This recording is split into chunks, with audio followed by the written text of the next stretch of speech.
you for painting the space with me, honey. I know it sucks because it's so big and so much work, but I really couldn't do it without your help. It's no problem, honey. I'm happy to help. Hey, can you hand me up a gallon of paint? I've got to pour a little out here so I can roll it out. Sure thing. Let me get it for you. Fuck! Oh, jeez! Ah! What the fuck? Sorry about that, hun. I guess you're gonna have to clean up. Yeah, you think? Oh, Jesus Christ. All right, well, let me get a few dozen blankets and... I don't know, man. This is a real mess. I guess I'll just do it myself next time. Or I could just maybe roll along the wall at this point. That's probably... Why don't you just roll yourself out? That's a good idea. Ah, Jesus. I'm sorry, hon. It's okay. I still love you, but it's gonna take me a little while.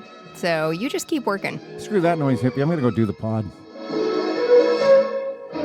A shin show. A shin show. A shin show.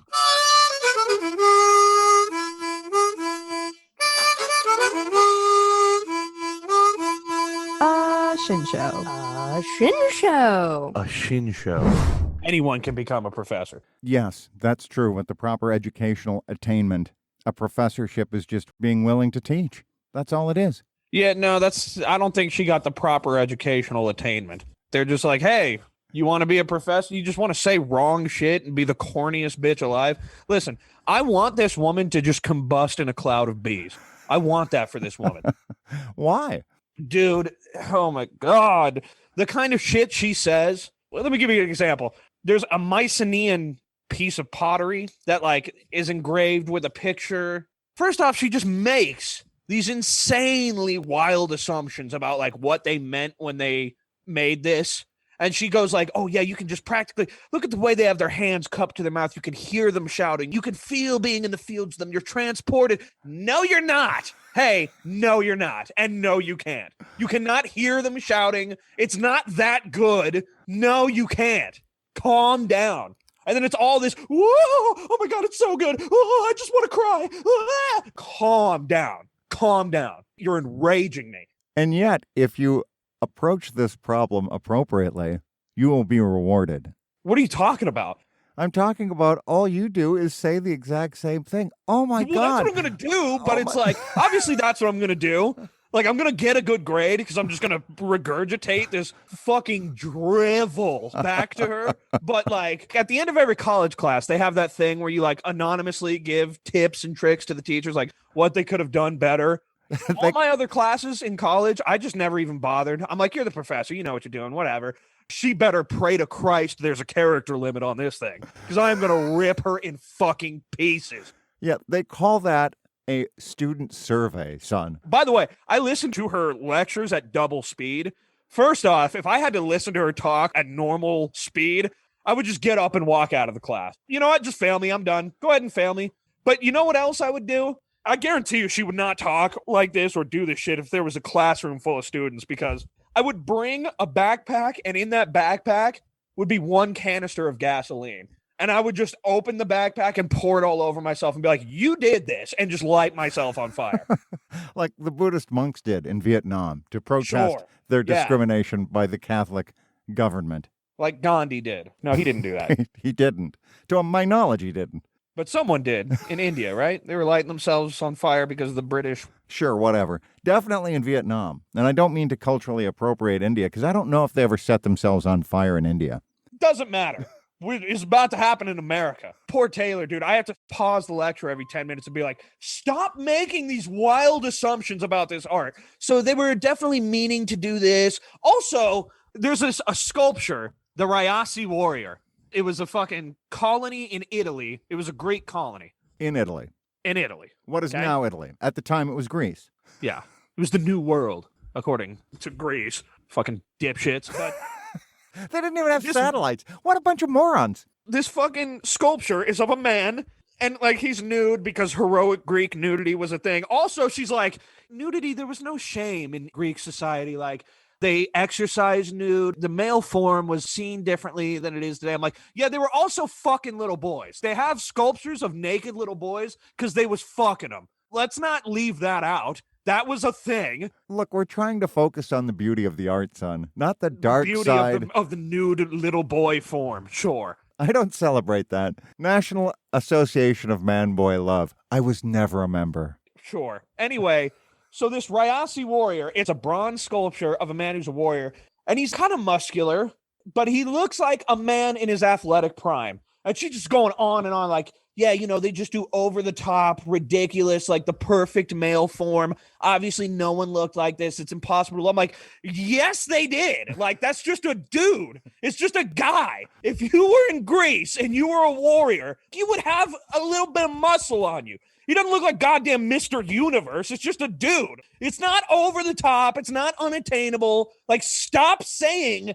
this not truth shit. You bad teacher. Well, are you suggesting that you could make yourself look like this Greek figure? Any asshole could, yes. You could, easily. Really? I could make myself look like a Greek statue? I almost want to screen share this and just show you and be like, is this unattainable? Is this like ridiculous over? It's not. It's just a dude who has slightly muscular build. Muscles were not invented in the 20th century. You stupid. I guess I just don't understand why this upsets you so. Because it's like not true. If I didn't know any better, I would think it's true and I'd be wrong because a professor taught me. And also just the kind of person you got to be to talk like this. It's just, I cannot stand her. You can't stand her. Every time she talks, I want to crumple up like a dead spider and fade away to ash. Why? What's so bad about her? Bro, the corn. Whoa, oh my God, it's so exciting. This is so cool. I just want to cry. Which is showing you the base of a column in fucking Mycenaean architect. Like, no, you don't want to cry from looking at this column. Shut up. No, you don't. It's not that cool. But maybe it is to her, son. She needs to get her shit figured out. She makes me not want to exist on this planet anymore. My next academic advising appointment, I'm going to be like, please, for the love of God, never put me in another one of her classes. By far and away, the worst professor I've ever had in my entire life. Far and away. But otherwise, how is she? Bad. She's bad. And now let me give you another example. So we have like each week, you got like the prehistoric section. You do the PowerPoint on the prehistoric question, you listen to the lectures, and then there's a quiz on what you said. Simple stuff. Then you move on to ancient Near East culture. You do that. Egyptian culture. You do the quiz on that. The Aegean culture. You do the quiz on that. Except in the Aegean culture quiz, she'll ask you shit about Egyptian shit. And then the Egyptian shit, she'll ask you about I'm like, so I thought this was the quiz on the stuff that you said it was going to be on. Why is it now not what you said it was? I mean, I still have the notes. I can still answer the questions, but it's like, you said this was an Egyptian quiz. You're asking me about Aegean shit. Some of the same questions that were in the Aegean quiz. What are you doing? Yeah, but I get that because she wants to test comprehension. Now, on the other hand, as a former instructor, you should generally tell your students what you're going to do. There should never be a surprise to students scenario. Surprise! You should never have that as a student. No. Some of the things are just vocabulary words that she wanted us to learn. Egyptian vocabulary words in the Aegean section. What are we doing? What is the structure here? It's artistic, son. That's the structure. My other art history teacher is a normal person. They have a structure. They stick to the structure. It's what we call affectionately here in the university system a class. He says it's going to be this way, and he teaches that way. Bam, bam, bam. This bitch is all over the place. Like, it enrages me. And I got a whole more semester of this. I'm sorry I hadn't noticed that you were enraged. I thought you were only mildly irritated, but I can see it's mutated. The rage of the Titans fuels my blades. Well, so you have 1 out of 2 art history teachers that are basically human beings. That's cool. No, like the one guy, the dude, and Sandy told me this. She's like, the girl, Bridget, she's a hard grader. It's not that she's a hard grader. She's a dumb bitch. That's what it is. It's not just, oh, she grades tough. It's easy to get good grades in her class because she just says semi-truthful information. And your job is to regurgitate that. That's fine. And also it's not. Like, you're teaching wrong things. All right. Now, I'm not in favor of teaching wrong things. You know, I used to supervise instructors at an officer training school. You're aware of that, Sure. right? I'm acutely aware of that. So my favorite story about that, do you mind if I tell it? Please do. So one of my jobs was to inspect at no notice instructors. So I walked into this class of this guy who I still know, who has a responsible position in the government. Let's just put it that way. But at that time, wasn't it? yes. Yes, it was. I'm I'm going going to to. bleep his name out. Oh, you know I will. Was Yeah. it really? Oh, yeah, it was. Oh, yeah. So I pop in on his class and I sit in the back and I take notes and there's some number of things in a couple of areas. Then he says, I'm going to play you this video. And it's The Hunt for Red October. A whole movie? That's more than a video. It's a clip. Let's say it's 5 minutes long. And all of that is good. But if you're going to play a clip, the one rule is that you can't have profanity in officer training school. That's rule number one. I know it sounds odd, but it's a whole thing about standards of conduct. There's a whole bunch of a million different, what you would think of as stupid rules in officer training school for a whole variety of reasons that we don't need to get into right now. But no swearing is a big one as an instructor. You can never swear at the students because the students then could take that as abuse. Oh, yeah. So it's an HR thing. It's not an effectiveness thing. Not really. I mean, I got cussed at and I got trained. I don't think it enhances or detracts. It's a neutral factor, to tell you the truth. It's language. I mean, we all swear. We're all adults here, but whatever. It's just the way it is, right? It's the rules. So he plays this clip and it's not edited at all. It's just Sean Connery saying the N-word for 5 minutes. More or less, right? It's Gene Hackman in Hunt for Red October. But yeah, he dubbed in Sean Connery's voice and all that. Connery's not in Hunt for Red October? Oh, Crimson Tide. It was a clip from Crimson Tide. That's what it was. Okay. I had the wrong movie. You had the right one. I had the wrong one. Anyway, it was Crimson Tide, and it's Gene Hackman and Denzel. Mr. Hunter, I've made a decision. I'm captain of this boat. Now shut the fuck up! This is expressly why your command must be repeated. It requires my assent. I do not give it first. I will be... They're fueling their missiles! We don't have time to fuck around! Captain, I relieve you of your command of this ship. And I forget what the point that he was even trying to show was. Something about the chain of command, I'm sure. But at the end of it, before he could talk, I said, hey, just want to say right up front that if anybody was offended by that harsh language, we apologize. We're not in the business of either using or showing anything with any offensive language in our education. Now we'll just move on. So that was my way of telling him, dude, you fucked up. No, here's what I was supposed to do. You know what I was supposed to do in that scenario? What? Stop everything. Stop the class. Hey, I got to take you out of this class. And then I would take over the class. As if that wasn't super disruptive. As if that didn't undo everything he was trying to do and Exactly. gave a net negative. Yeah, so I didn't do that. You know why? You're a good leader. Not only that, I was the one who could make that decision. I was the chief of Stanival. So I could decide whether or not to remove somebody. Technically, it was supposed to be the commandant's decision, but he's a busy man. And he almost certainly wouldn't have given a fuck. Also true. I knew the guy. Great guy, by the way. But that's another story. So the bottom line is that sometimes instructors suck. Yeah. Sometimes they're just not good. Now, God bless his heart, most enthusiastic instructor I've ever worked with. His heart was as big as this sound booth. Sure. But in terms of actual execution, sometimes he fell a little short. So anyway, I had to talk to him afterwards, say, can't do that. You know you can't do that. I'm supposed to do this. Here's what we're going to do. We're going to give you a little remedial training, okay? And then we'll just call it good. But don't do this anymore. Christ, you had to do all that? Remedial training? Yeah, man. Just because Gene Hackman said the N-word for 5 minutes? Straight? Gene Hackman never said the N-word. I don't know why I'm so fixated on old dead actors saying racial slurs, but Gene Hackman dead? He's dead, isn't he? Well, if he's not doing too well. No, I think he's still alive, but I can't swear to that. I don't deserve this. To die like this. I was building a house. Deserves got nothing to do with it. I'll see you in hell, Wave Money. So how am I? You know, I'm working through my classes. Yeah. You know? You know, Noah's on the line too. And Noah, have you ever had a professor that you just hated? And I know the answer has got to be yes, because you hate things. You're a hater. You a hater. Thanks for the intro. That's what I really needed in my life. Hey, Noah, you hate things. It's okay. I'm a hater too. I won Hater of the Year in 2011. Oh, high praise. Yeah, he had a calendar and everything. They rented out the hotel in Atlanta. It was a big to-do. Yeah, he was the top hater for 2011. Yeah, they gave you a photo shoot and a nice little naked kind of calendar type deal. Sure. Yeah, that's what I'm saying. Yeah, catch on. So Anyway, did you ever have a professor, Noah, that was like just so wrong and made wild assumptions about shit that you were just like, this motherfucker, I cannot stand this dude or girl? Honestly, not really. No, I can't say that I have. I mean, there's one teacher from Somalia who was just insane. But aside from that, Because he was a pirate. well, she was a pirate. Oh, jeez. I never had any problems with professors. Like, there were some that graded harsh, and they were tough classes, but they were clearly the professor for a reason.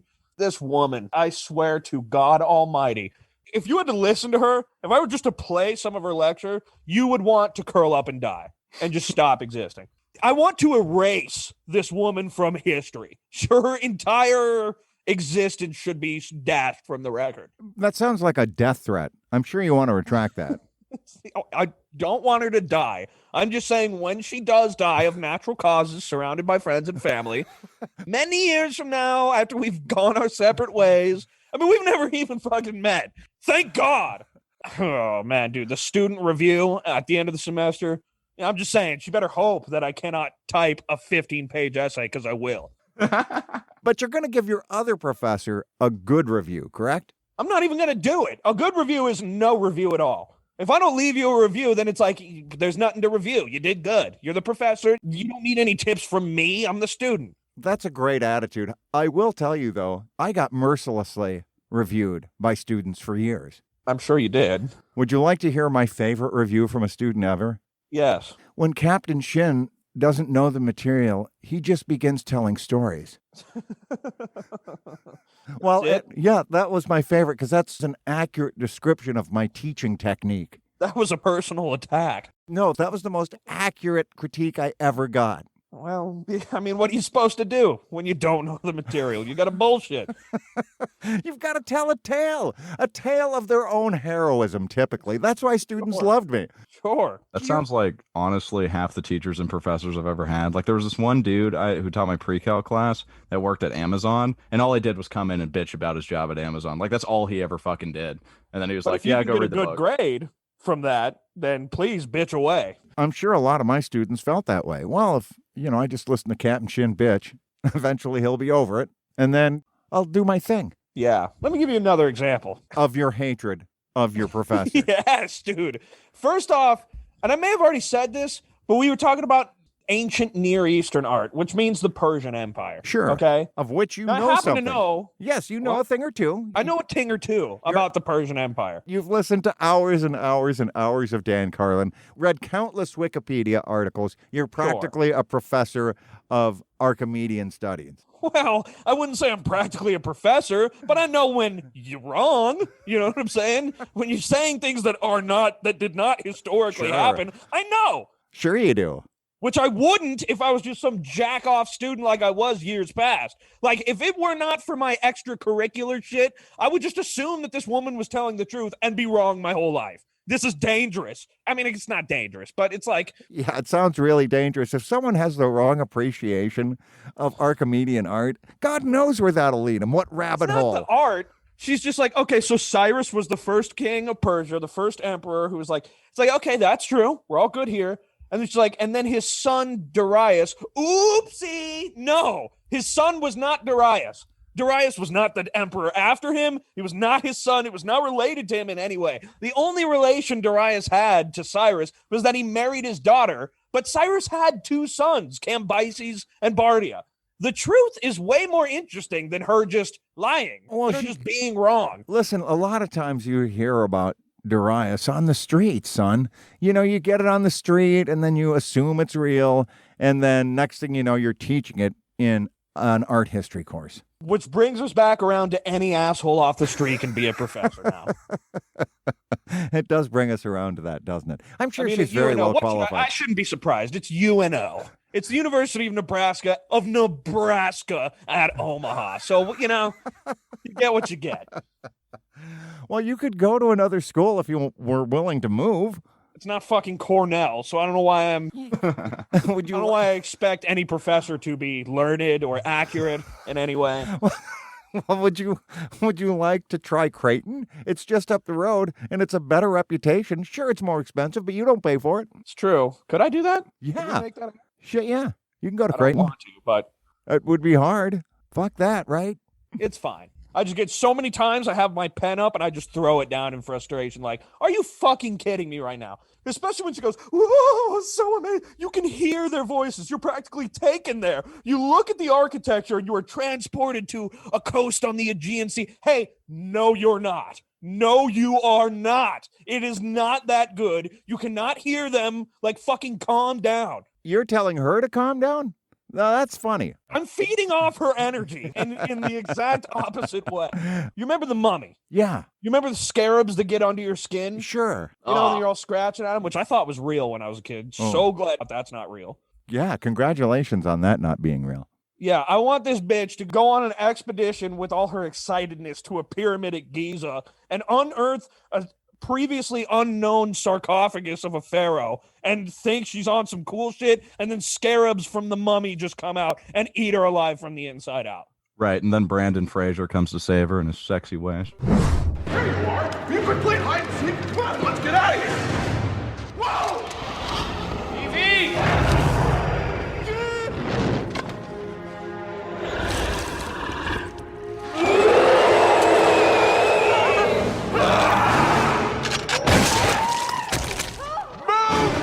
Brendan Fraser, who got fucked by Hollywood, by the way. Really? Severely fucked. What happened to him? He was like sexually assaulted by a producer, and he like came out and said that, and then he got blacklisted. That's why you haven't seen him in anything. Well, why can't he come out? I mean, Me Too, right? This was before Me Too. No one gives a fuck if you did it before Me Too. And if you're a man. No, they care especially if you're a man. You mean as a male victim, right? They don't care about male victims. That's Yeah, what you're right. Yeah, Corey Feldman hasn't gotten the respect he deserves, I don't think. And I mean that sincerely. Yeah, because he did it before everyone cared. This kid got literally fucked, Corey Feldman. Justice for Corey. Most, if not all, child stars was getting passed around like a cold. Oh. Yeah, that's not wholesome. No, it's not. I reject I'm that. not the one who did it. I'm not the standards guy in Hollywood. Oh, you wouldn't do it, though, would you? Of course not. It's fucked up. Good. I'm glad to hear Really that. more fucked up even than that is the parents of these child stars. For No, sure. they got them on drugs. They only let them eat coffee. You know what I mean? Like, Right. Here, eat your coffee and stimulant sandwich, son. and then we'll give you some benzos when we want you to go to sleep. You look sleepy. Take this. But I'm not. It's going to be OxyContin at night and Adderall in the morning for you, and that's going to be everything until you're old enough to be a normal human being. Oops, you're shaving your head. Oops, you're on drugs. Oops, you're robbing a bank. Speaking of which, have you seen Framing Britney Spears? Is that a documentary? Yeah, and it's a documentary about Britney Spears, who has been under a conservatorship by her father for the last 13 years. What do we want? Free Britney! When do we want it? Now! Why is she still in this? Why is her dad making all of her decisions? I have always viewed the situation as something that I don't think would have ever happened to a man in America. There were things out there that have been said about me that aren't completely true. We stand up for you, Britney Spears, and we won't stop until you reach freedom. I know all about that. Her father has all her money, is basically still her legal guardian, and she's like fighting to get out of it, and the courts won't allow it. It's really fucked up. It's super fucked up. The fact of the matter is she's an adult woman with 2 children managing an ex relationship. She ought to be free to make her own decisions after 13 years. How mentally ill is she? And I would argue that she's not very mentally ill because she has performed. She may be a little mentally ill, but like, is that just on its own, or is it because of the nature of her life these last 20 years? From my point of view, from what I've seen and what I've read, she has no more mental illness than, say, Uncle Guy or me, even. Or me. Right. Or me. So she doesn't seem that much more fucked up to me. The one thing she's done is she shaved her head. Now, when she was a little bit younger, just shortly before that, she was caught driving with her child in her lap, which, okay, in 2007, big deal. 20 years earlier, wouldn't have been a big deal. Not at all. And it was only a big deal because she was a star. If she would have just been some woman caught driving with her kid in her lap, she would have got a ticket. It would have been fine. And the only reason she was doing it to begin with was to get away from those fuckers with cameras. Yeah. So I mean, she's been tormented and used her whole life. And it's sad. Yeah. It's a really sad state of affairs. God knows what happened to her between producers and executives and what her father allowed to happen. Who knows? But now she should be able to kick back and live a cushy life on the royalties from the way they paraded her around like a circus animal. And she can't even do that because she's under a conservatorship with her father, who owns all her money, all her shit, and you don't give a fuck about her.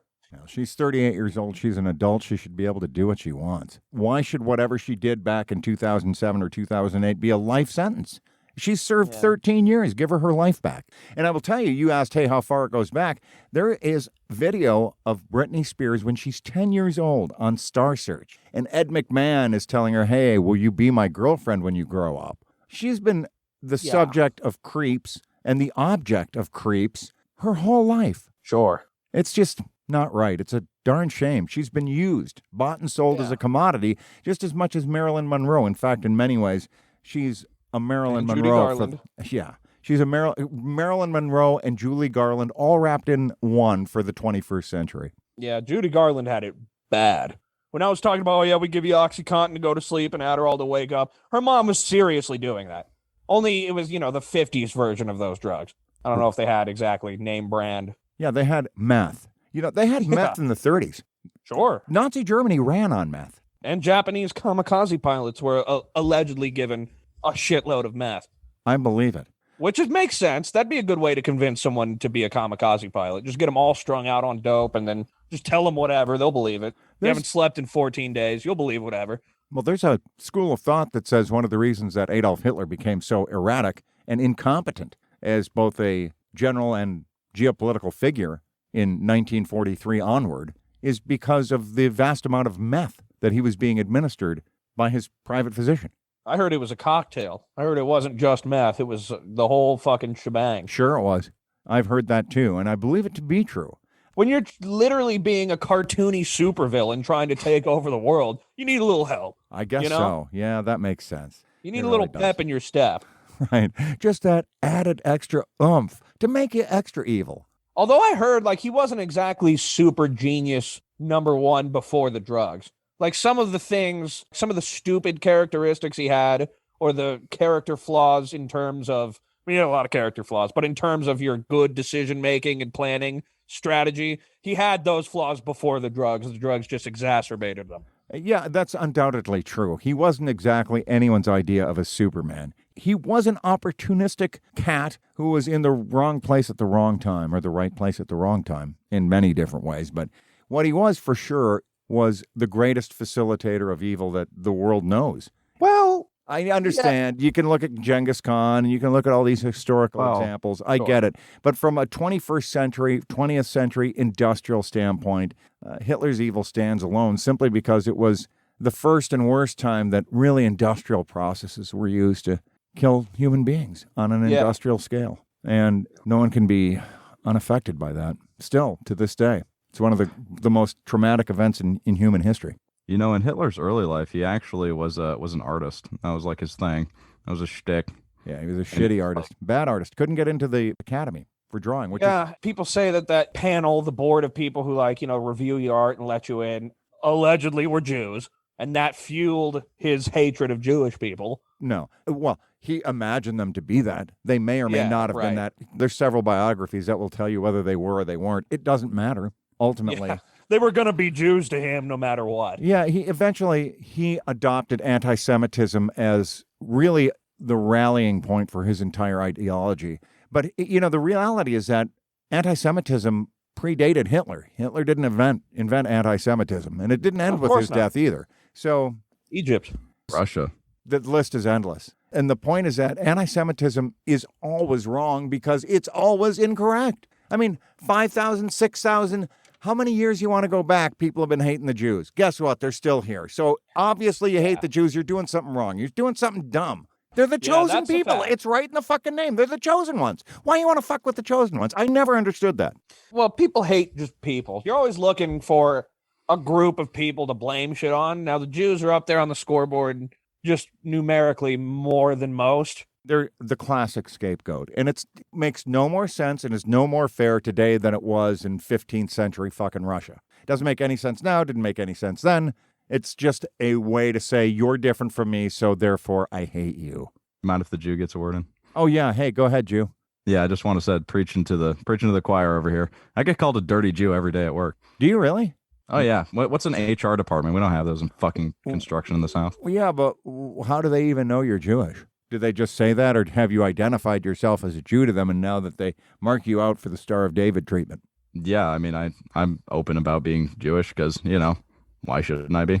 Oh, I hear you. So they mock you for that. Well, that's unfortunate, son. I think you should complain to HR. I don't approve of that. What HR? I'm telling you, there is no HR department. Like, there just isn't. We're HR. Yeah, so complain to We're us. his HR. Look, we're going to take a detailed statement from you. We're going to refer to the appropriate equal opportunity authorities, and something will happen in the fullness of time. Yeah, when I leave that job, I'm just going to be like, look, I want a layoff exactly at this time, or it's a lawsuit. Like, that's it. You know what I mean? Oh, yeah, man. I'm sure they'll give you a layoff. You need to get a little pen camera, you know, just a little innocuous camera recording device, and just incite, just be like, hey, you know, Yom Kippur is coming up. And then just see what they say. They'll be like, what's Yom Kippur? Yeah, it's a Jewish tradition. We do this, that. Like, you fucking Jew. You're like, all right, thank you. And you just walk on to the next one. And then when you go like, hey, I want to lay off or it's a lawsuit, they'll be like, what fucking lawsuit? And you just place that recording on the table and press play. Like, yeah, this fucking lawsuit. Yeah, I'm going to get like a recorder on my phone or something, or just pull up a Snapchat type video and just wait. Yeah, make multiple copies, though. Oh, yeah. No, save it to a Google Drive. Yeah. No, I've thought about it. I thought about it really hard. Yeah, I thought about that in the last restaurant I worked in. Yeah, you should have done that in the last restaurant you worked in, not in terms of the racist behavior that you witnessed, but rather the food. Which there was a lot of. My boss, she's a Thailand immigrant. You would not believe how racist this woman is. Like, it's insane. But that's not the issue. Well, it is an issue, but it's not the issue. Not for me, because I'm white. And she has like this weird white idealization. It's so weird. Her mind is so twisted. And she has a master's degree in accounting. And she's a fucking manager at China Buffet. I'm like, you know, you could go get a job with like health benefits and a 401k. She's like, yeah, you know, I just worked this job in college and I'm comfortable with this. I'm like, yeah, you're a fucking coward. But anyway, the problem there was the sanitary. Food safety is what you're talking What about. they did with that food, man. It's crazy. You've told me tales. I've told the tales. Yeah, none of that matters. What matters now is you. Yeah. I wish I could just fast forward in time and just... So many times I've wanted to email my professor and be like, you're wrong. We still talking about your professor? I'm sorry. I'm just all jazzed up. I've been doing the fucking... I've been listening to her goddamn lectures for 2 hours. I see. At double speed. Dude, at regular speed, I would seriously have to kill myself. Don't listen to him at regular speed. I did want to ask you guys about MK Ultra. That's why I sent that thing around. Because MK Ultra, I just am really hearing about it and some of the details of it.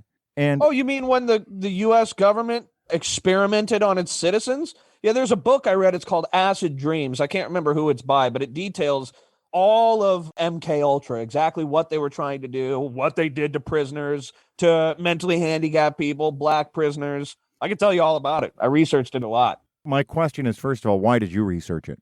Well, because this girl I knew, she gave me this book. It was called Acid Dreams. And they have all the citations. Like there's a lot of declassified documents. What MK Ultra was, and it was originally called Project Songbird, was a effort by the CIA to find a truth serum. They wanted to make a drug that would not only make you tell the truth, but they really wanted it to make it so you wouldn't remember telling the truth afterwards. They tried on themselves everything: marijuana, cocaine. They tried it all, for science. Hey, it's national security. We got to try this. Yay. We got to do it. See if it works. Just taxpayer money. Right. You wonder why I have no faith in the government. Anyway, so what they landed on was LSD. LSD was the closest thing they could get to making someone spill the beans. They would tell an operative, like, there's a piece of information. We're going to give you this drug. Here's the piece of information. The key word is the dog is blue. We're going to have someone interview you, and you are under no circumstances allowed to reveal that the dog is blue, okay? So they give him the LSD, they conduct the interrogation, and then LSD was the one that most, like, the guy would say it, and then afterwards when he came down, he wouldn't remember saying it. I see. So they were like, all right, this is the one. But in fact, it really wasn't the one. There is no one, but that was the closest one. And so that's what they distributed to people at parties. That's what they gave to mentally handicapped prisoners in exponentially large doses. See, here's the thing. If you take a hit of acid one day and you trip balls, the next day, if you take a hit of acid, you're not going to trip. You have to take double the amount because you build an immediate tolerance. Same thing with psilocybin. There's a few drugs like that. So if you want to trip the same way you did yesterday, you got to take 2. You want to trip the same day you did the day before, you got to take 4, then 8, 16, yada, yada, yada. So they would take mentally handicapped or black prisoners and give them exponentially increasing doses of LSD for months at a time. Generally, it was 90 days. Can you imagine? Can you fucking imagine? For 90 days straight, just giving exponentially larger as a mentally handicapped, and they don't tell you what's going on, and they do all kind of weird shit to you, like experiments. And in fact, that's how I got turned on to this. I'd heard of MK Ultra as a statement, as a phrase, as a program, but one of the things that they did is they recruited prominent psychiatrists to experiment on their patients with this stuff and with other stuff. Now, who's they? The CIA. Specifically. Yeah, let's preface this. The American government did this to its people without their knowledge. Let's just get that out of the way, okay? And the Canadian people, which is how I heard about it because of this podcast from the Canadian Broadcasting Corporation. The room became very distorted, and I thought my bones were all melting. From CBC Podcasts and the Fifth Estate, this is Brainwashed. The true story of the CIA's attempts at mind control. A story that began during the Cold War and a project codenamed MK Ultra.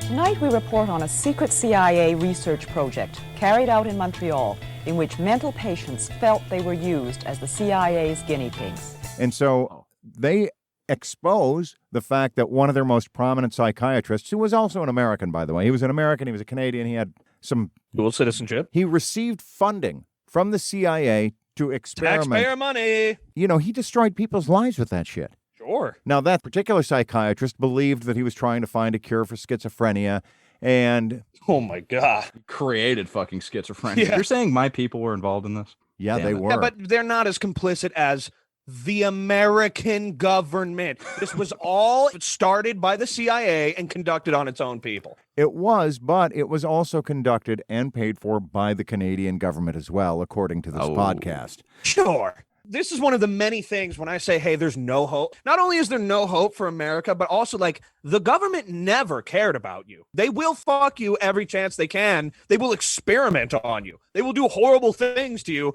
because they can. I remember, I get some pushback on some of the shows. People are like, oh, it's not that bad. Like, we haven't been telling that many lies. It's like, oh, yeah, okay. All right, sure. But the one thing that we have that many other nations don't have is we do have the ability to talk about it. And that is a big difference. I will tell you. For now, yeah. Well, for now, for sure. But right now, what's happening in Myanmar, they've got tanks rolling through the streets. Those fuckers know how to run a coup over there. I mean, you roll the tanks in the fucking street. This is what makes me laugh about the people who described what happened here on January 6th as an insurrection. Okay, yeah. Well, yeah. It was an insurrection, but here's what you didn't have. You didn't have any support from the military beyond some disgruntled former or current reservists or whatever. But you didn't, at the highest levels, you didn't have military support for any kind of insurrection, nor would you. Not yet. This is what we call a dry run. No, I would find it incomprehensible that the American military would ever stand behind a military overthrow of the government. Ever. Why? Just because the general with enough power hasn't done it yet. I say we're like, America is over. America's ending. It's not like we're sliding into the death of America. What we're sliding into is an authoritarian rule. That's what's going to happen. And at this point, like, all it would take is one charismatic general to just take the shit. Now, that guy doesn't exist yet or has not come along. But that's what Caesar did to Rome. Like, we are drawing a lot of parallels between the fall of Republican Rome and the rise of Imperial Rome right now in America. We're witnessing the fall of democracy and the rise of imperialism. It does feel like that to a certain extent. And I don't know, does it feel that way to you, Noah, as well? I mean, it sounds like we're losing a lot of voter efficacy, even though the more we hear about, oh, your vote doesn't matter, people are stealing elections. I mean, yeah, I think Nick's right. You do just need a charismatic leader to come in and take over, and people will be like, well, hey, it's better than the elections that didn't matter anyway. And he's going to take that constitution. He's like, hey, look, here's what we're going to do. We're going to make a new constitution. You know why? Because I fucking say so. Because the tanks are in the streets, and they listen to me. So first thing we're going to get rid of is this free speech nonsense. That's out the door. even now, it's still kind of a facade. The only reason you can even remotely get away with saying what you want is because the very First Amendment is freedom of speech. That's the only reason it's even close. But like, you know the phrase ACAB, all cops are bastards? You've said that before. Well, I mean, I didn't invent it. But protesters in Arizona are known to hold up signs saying ACAB. You know, they're protesting police brutality, which I have been seeing a lot of those videos lately, and it is fucking makes me sick to my stomach. But now prosecutors in Arizona, they're charging these protesters with gang-related felonies, trying to say that ACAB is gang-related language. So by protesting, which you are allowed to do by virtue of the Constitution, and saying all cops are bastards, you can now be charged with felony gang activity because they can just do that. So like you see how it's kind of an illusion, this whole freedom of speech thing. Well, there's a bigger problem with freedom of speech. And the bigger problem with freedom of speech is that the person with the most money has the biggest speech. And so there's freedom of speech within the confines of what you can afford to spend. Well, that, and since Citizens United, people with money are just controlling elections. I mean, there's still judiciary elections, shit like that. Every branch of the government can now be bought. Was always bought. Yeah, well, I mean, that very part right there makes me think it's less going to be some general, some charismatic general, more just a charismatic businessman with some smarts and a whole lot of money, and then just owns the fucking country. So we had a wealthy businessman as president just recently, and he did try to pull some authoritarian moves. You know, I just think the next one, if he's better, might be the end of fucking democracy as we know it. But here's what I'm telling you, fellas, about the military. Outside of a guy like General Michael Flynn, who is a complete aberration, he must be an aberration. Most of the generals that I've known are not guys who want to get involved in politics directly. Most of these guys recognize unless they enforce the rules of the game as written in the Constitution, then they're going to be complicit for all time in ending the United States of America as a republic. You keep saying most of these guys. So even you know that it's not beyond the shadow of a doubt that they could just seize the power. What do you care about ending the United States of America as we know it if you make something a brand new glorious empire? You'll just rewrite history. It's true. And it is possible. I'll tell you one thing. What I have seen from this country over the last, 4 months, I never thought I'd live to see any of that. So I'm a lot more amenable to your idea, which I would at one time in my life, in the not too distant past, would have called outlandish and outrageous. This idea that someone would seize power or that we would transition from some sort of Republican democracy into some sort of truly imperial state. It's not outside the realm of the possible. Yeah, and you know what? People, the masses, they like that. They like Hail the King. They like just to have some big bad motherfucker calling the shots. They like to be ruled over. They don't want to be the ones that vote on shit and decide stuff. No, they like it when these decisions are made for you. When you're just told what to think and what to do, then you don't have to do it yourself. People like that. They do. Well, some people do, certainly. Not all people, but most people. You think 51% of people enjoy that? I'd say higher than that, yeah. 75, 80% of people enjoy that. Yeah, just enjoy being told what to do. Noah, do you agree with that? Yeah, I do, 100%. I mean, there are some times where even I like it. You know, I'm at work or something, I'm tired of shit. I'm like, yeah, just tell me what the fuck to do. I don't want a fucking thing. It takes a lot of the effort out of life. It's like, look, you're assigned to this role, and you have to say and think this. You just don't have to do it yourself. You just go do what you're supposed to be doing. You're a good little boy. Look, you did what the government told you. Good boy. People like that. You know, not everybody. I don't, but people do. As you know, I served for 36 years in one capacity or another, and I would have to say I didn't like it. This is the irony. And you're out of the military. Maybe I'd have stayed longer if I'd have liked it more. You're right. 36 years wasn't long enough.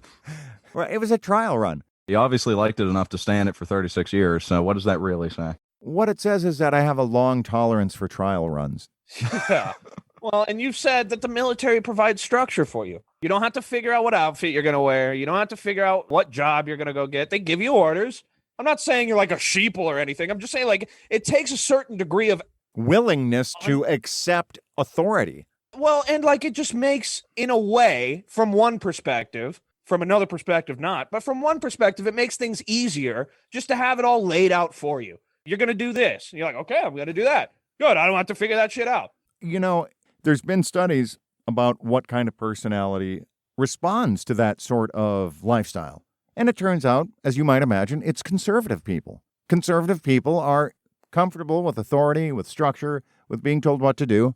And we need people like that. We just don't need them to be fucking crazy and trying to overthrow the government. Well, what are you going to do about that? But for example, like when I was in wrestling or football, like when the coach tells you, hey, you're going to be doing this, and then you do it, following his orders felt good. You felt like a good boy. Some part of the human psyche likes that. I would agree with that. So what are you going to do? It's either going to be completely authoritarian. Well, here's what it is. It's an oligarchy. Mm-hmm. What is an oligarchy? It's where the ruling class is just rich people. Does that not describe this country we're living in? 1,000%, bud. Yeah. Crime families, and I call them crime families because they commit crimes, run this country. Yes or no? Well, people like the Sacklers. The Clintons, the Kennedys. Well, them too. The Mercers. Yeah, all of them. All of these people have tremendous megaphones because they have tremendous money, so they have the freest of all free speech. Sure, but like more importantly, they're crime families. They kill people. They overthrow governments. They install dictators. They do these things. And that's how they keep their hand on the power, keep their hand on the button, because they're crime families and they got money. And now if you make a company that makes enough money, Google, Facebook, Amazon, they will allow you into the family. They make an offer you can't refuse. And now you have a little bit of power too. A lot of power, actually. It's an oligarchy. Is anyone really with the right fucking head on their shoulders believe that this is 100% a Republican democracy? Actually, you know what? The United States Senate is the second most exclusive club in America, or third. You know what the first most exclusive club in America for sure is? The National Football League. To be an owner in the NFL, you're only one of 32 human beings at that point. Even to be a player. True. Not one of 32, but, you know. But I know you're pessimistic. I can be too, certainly. But, you know, we just got to hang in there until this peace craze blows over. Some people would say pessimistic, but I'm like, let's just look at the facts. Can we look at the facts? Do you guys know about Operation Fast and Furious? Yes, I've heard about that. That was in Obama. You know what that was? That was the U.S. government harboring a little secret, wasn't it? They're being a little untruthful, weren't they? Yeah, a little naughty, weren't they? Is that where they brought in Vin Diesel to get a nice-ass car and fucking go racing? Might as well have been. Here's what they did. Do you not know about this, Noah? No, I do not. So here's what they did. Genius plan. So fucking smart. What they did was they spent millions upon millions of your money. Hey, it's just fucking taxpayer money. These retards will pay anything. They'll pay the taxes. Anyway, they took this taxpayer money and they bought, I'm not exactly sure how many, but a lot of guns. A lot of guns. AKs, pistols. This guy, Ed Calderon, who was a police officer in Mexico at the time, could attest to this. Like guns that had Punisher skulls, American flags, eagles. It was like definitely made in America. Many guns. They sold them to the cartels of Mexico because they thought, is such a stupid fucking plan. They thought that because of the serial numbers on the guns, they could use these guns to track the leaders of the cartels and come in and arrest them. So what happened? What happened was they sold thousands upon thousands, maybe millions of guns to the cartels. And the cartels said, wham, bam, thank you, ma'am. Thank you, Uncle Sam. Took those fucking guns and are now running Mexico. Here's what we did. We sold them guns. That's what we did. And we called it Operation Fast and Furious. We're going to use the guns to track it down to the leaders. How has that gone? Is the cartels under control now? No, we gave them guns. That's all we did. And now you look at it and you're like, okay, that was just someone making some money. We just make money. Yes or yes? I don't know. I don't know enough about what the motivation was or how it all turned out. I know it was stupid. Well, we do know how it all turned out. We do know that. What we know is that nothing got tracked, nobody got arrested, and now the cartels has a bunch of American-made guns. Yes, that is true. We do know all of that. I could keep going, dude. The CIA has sold and bought cocaine from Nicaragua and Colombia using your money. Also, they have people thrown in prison for life for a gram of coke, gram of weed. Well, probably a little bit more than that, but still. Not in Oregon. Yes, this is 100% true, and you can look it up. It's all in the Panama Papers. And who released the Panama Papers? A man who got shot in the back of the head twice, ruled a suicide. No big deal. It's all good. We're on the up and up. And I'm just saying, like, the American government, it's a crime family. They commit crimes to make money at the cost of the people they rule over. People need to understand that. Yeah, and then what do they do about it? Then what you do about it is stop believing. Abandon all hope, all ye who enter here. That's what you do about it. You move to New Zealand. That's what you do about it. You get the fuck out of here. New Zealand doesn't got space for all these Americans. No, they don't. Here it's pretty expensive to live there, but you know what? I'd rather be homeless in New Zealand than homeless in America. I'll tell you that right fucking now. A little tough to get there, but you know where it is easy to get to? Canada. Yeah, we don't want you guys. I'm sorry. Like, no. People were like, we're going to move to Canada and see how that turned out. Nobody moved to Canada. You want to know why? Because it's not that easy. It's really not. I mean, you could just walk across the border, yeah. But then how are you going to get a job, you know? And the first thing you need is a winter coat. Are you properly attired for Canada? Probably not. Shit, I live in Florida now. I'm not properly attired for Canada. I have one coat. I have exactly one coat, and it's good up to like 20 degrees Fahrenheit, and then it's over. Yeah, you're basically naked in Canada right now. Exactly.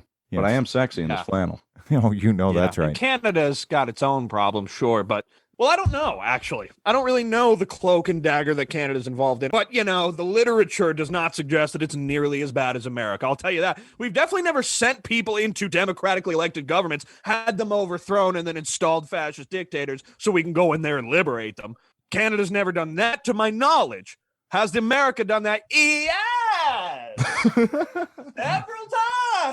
Several times. And we will continue to do that. Well, Canada probably would do it if they were big enough. I mean, it's not an American thing. It's a human thing. Exactly. But it is also an American thing. Human includes American, so. It does, by definition. American problems make Canadian problems look cute. They tend to. Certainly. So did we talk about the fact that President Trump, as everyone knew he would be, got acquitted? Oh, of course. Yeah, shocker. What? You mean there was no comeuppance and no justice? What? In America, land of the free and home of the brave? Yeah, I was actually mad at Democrats for continuing to do the impeachment because I was like, the Republicans, they're not going to let it happen. You don't have enough control of the Senate. Like, just give the fuck up. There will be no repercussions. Okay, there's just not going to be. Get over it and do something useful. Abandon all hope, all ye who enter here. That should be inscribed above the Senate, Congress. Every official U.S. building should have the inscription above, abandon all hope, all ye who enter here. Actually, that should also be the motto of this podcast. Yeah, it should. What I want to talk about, though, first off, Dad, I'm sure you can explain this very well. What is the Speaker of the House? The Speaker of the House is the leader amongst the representatives of the majority party. They have a constitutionally defined role, and that role is to be third in line to the presidency. They have some other duties in the Constitution as well, but the bottom line is that the Speaker of the House is the leader of the House of Representatives, which as a practical matter means the leader of the dominant party in the House of Representatives. So the Speaker of the House is third in line to be president. So it's a position of great responsibility. Of course, and trust. Do you know who the longest Republican-serving Speaker of the House was? Yeah, Dennis Hastert. And I also know that he was a pedophile and a wrestling coach and all this other stuff, and that he was a pedophile wrestling coach. Yeah. Also, I mean, it's worth noting that Dennis Hastert was very tough. He was a guy who pushed for the maximum sentences of anyone who was involved in any sort of illicit child touching, any sort of sexual misconduct of any kind. He was a big proponent of people serving maximum sentences. And then guess what? He was fucking kids the whole time. I heard about this guy, Dennis Hastert, and I'm like, hey, why is nobody talking about this guy? Why are we not talking more about this man? What you're saying right now, Nick, some version of this is one of the reasons why QAnon has been so durable. People can look at public figures in their own life and say, they've been proven to be pedophiles. Now, in that case, that's a Republican. And of course, QAnon says that the pedophile ring is all Democrats, so it's partisan, whatever. But the reality is that, yeah, there's corruption. And people see that. They sense it. They feel it. They do not feel, many people do not feel that their government is legitimate. And that's been bastardized in our misinformation environment in a million different ways to herd people towards conspiracy theories on both sides of the ideological spectrum. And it's not healthy, what's going on right now, for sure, man. And you know what he was actually charged with? No. He was charged with illegally structuring bank withdrawals. Oh, yeah. Because he used that to buy the silence of students that he sexually abused. So he wasn't even charged with the thing that he did. I mean, I guess he did illegally structure bank withdrawals, sure. But, like, you should be charged with that and what? Sexual abuse, pedophilia, whatever the, actual charge is. So, he got sentenced to 15 months. in prison, even though he had a nice tenure of 25 years of sexually abusing all the wrestlers at the high school that he worked at. The question also is, did he actually serve those 15 months? No, he did not. In 2016, well, he got sentenced to 15 months for the incalculable lifelong damage that he inflicted upon uncountable students. 15 months of your life in club fed, sir. So he got sentenced to 15 months in 2016. And then in July of 2017, he got released from prison to serve the rest of his sentence in a Chicago halfway house. Wow. He was not sentenced for the appropriate amount of time, nor did he serve for the appropriate amount of time. So back to the Canada thing, back to the U.S. problems, Canadian problems. So fun fact, all of Canada has less than half the cases of Florida alone. Yeah, but all of Canada only has 10 million more in terms of population than Florida. Are you talking about COVID cases? Yeah. COVID? I mean, still double for less population. It's still just proving, there's more problems in the U.S. than there is in Canada. Well, the cold weather. Look, I know this. You're right. The cold weather makes it harder. Literally, the only ammunition Dad has against Canada is the cold weather. Hey, we got that here, too. I know. I've lived in cold weather in the United States. It's very unpleasant. It sounded like there was going to be a caveat to that. No caveat. Well, even still, that's actually, I was talking to Uncle Guy earlier. We actually went and grabbed dinner before I got here. And he was saying, I have no idea why the hell Pete likes Colorado. Oh, yeah. Uncle Guy? Yeah, he was visiting down here. He's like trying to buy a house in Florida. Yeah, man. The reason I like Colorado is because it's mountainous and I enjoy the mountains. Now, Guy does not live in the Colorado mountains. Guy lives in urban hell. Yeah, he lives in the Denver Metroplex, which is identical to living in Dallas or living in Chicagoland or living in any major U.S. city. It's a pain in the ass. His point was that he didn't get why you liked it because it's fucking cold. Well, it's cold here too right now today, but guess what I didn't do today? Go outside. You know why? Because it's cold. See, I don't. You're not a barbarian and you have heating in your home. I have shelter. I have terrific shelter. But I am just going to wrap up. I got to tell you this. I've been in painting hell for the last 2 days. Paint hell. Have you ever painted something, son? Either of you? I mean, really got in there and painted something like a big room? No. I have. I actually ran a little small summer business painting, like painting sheds and shit. Yeah, so you know what a pain in the ass it is. Yeah, it's a real paint in the ass. Hey! Yeah, well, you know what we might want to do is we could have a service in which you have a major weekend project coming up and you hire this service to incapacitate you. Not seriously. Well, seriously. Seriously enough to get you out of painting, but not serious enough to leave permanent lasting damage. Right. Just break your fingers, like all 10 of them. That seems too intense. Maybe just 2 or 3? I don't know. What you do, really, the service is they're experts at doctoring x-rays. Is what it is. I see. They come and wrap your fingers all up. You're all crippled. And then you show the x-rays. Your fucking fingers are smashed to bits. You'll be lucky if you can ever close your fist again. And so you show that to your wife or girlfriend? Yeah. She, I see. And she'd be like, when and how did this happen? And you're like, oh, you were gone. I went to the hospital. Just, I didn't want to worry you, so I didn't call you. But I have all the results here. I'm in tremendous pain. You were in the bathroom. This all happened while you were in the bathroom. You were in the bathroom, and I reached with both hands into the garbage disposal. Luckily, there was enough food that it just mangled the bones in my fingers instead of completely removing them. But I am pretty fucked up here, so I'm afraid you're going to have to take the lead on the painting here. Oh, I wish I'd have done that. Oh, so much. I wish I'd actually mangled my hands in the garbage disposal. I really do. Oh, it's hard work I'm going through, gentlemen. Hard work. Yeah. Wait, so the guy sell his house? Yeah, guy sold his house. He says he's going to go ahead and buy a townhouse in both Denver and then down here. And I guess he wants to snowbird it at some point. Really, he's going to rent one out? He's just going to rent it out down here. Yeah. Look at him. Uncle Chris must be smiling up at him. Or smiling down on him. Sure. Well, you're right. Chris, yeah, he's smiling up. Yeah, you're right. Smiling up at him.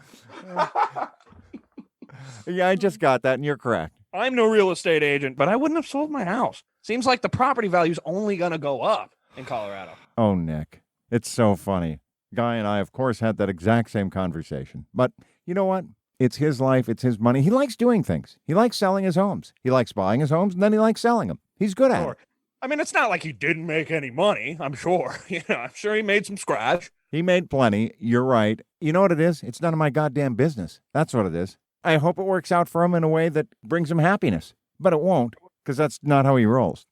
Yeah, it won't, but I hope that for him. I mean, even if it were perfect, even if he managed to buy a home here in Florida that was actually worth more than the one he sold, and then he bought another home in Colorado, and it also was worth more than the one he sold, still it would not work out for him. And you know why? Why? Because it doesn't matter what happens. It's all about how you react to shit anyway. Nothing really matters, and anyone can see. Nothing really matters. No, nothing really matters. To me.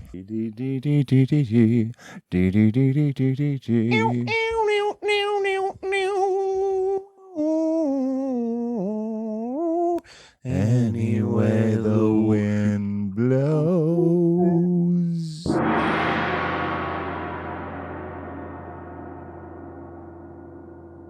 Well, this has been a hell of a podcast. Yeah, we're going to leave it here, man. How could we beat that? That feels like a good place to stop.